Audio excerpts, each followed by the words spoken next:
কিশোরগঞ্জে dengue ও অন্যান্য মশাবাহিত রোগ প্রতিরোধে বিশেষ অভিযান কর্মসূচি অনুষ্ঠিত হয়েছে। মন্ত্রিপরিষদ বিভাগের নির্দেশনা অনুযায়ী জেলা প্রশাসনের উদ্যোগে এই কর্মসূচির আয়োজন করা হয়। শনিবার সকালে জেলা শহরের আখড়াবাজার ব্রিজ সংলগ্ন চত্বরে এই কর্মসূচি অনুষ্ঠিত হয়। এতে ডেঙ্গু প্রতিরোধের জনসচেতনতা বৃদ্ধি, মশার বংশবিস্তার রোধ এবং শহরের বিভিন্ন এলাকায় পরিষ্কার পরিচ্ছন্নতা কার্যক্রম জোরদারের উপর গুরুত্ব আরোপ করা হয়। কর্মসূচিতে প্রধান অতিথি হিসেবে উপস্থিত ছিলেন কিশোরগঞ্জ ১ আসনের সংসদ সদস্য মোহাম্মদ মাজহারুল ইসলাম। এই দেশে প্রতিনিয়তই মশা নিয়ন্ত্রণ অভিযান করা উচিত।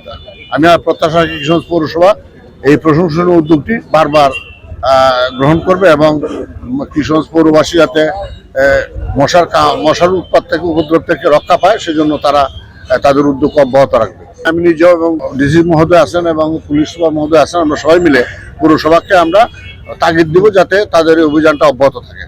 অনুষ্ঠানের সভাপতিত্ব করেন কিশোরগঞ্জ জেলা প্রশাসক মোহাম্মদ আসলাম মোল্লা। এ সময় আরো উপস্থিত ছিলেন কিশোরগঞ্জ পৌর প্রশাসক জেবননাহার শাম্মী সহ বিভিন্ন সরকারি দপ্তরের কর্মকর্তা, জনপ্রতিনিধি, সামাজিক ও স্বেচ্ছাসেবী সংগঠনের সদস্য এবং স্থানীয় বাসিন্দারা।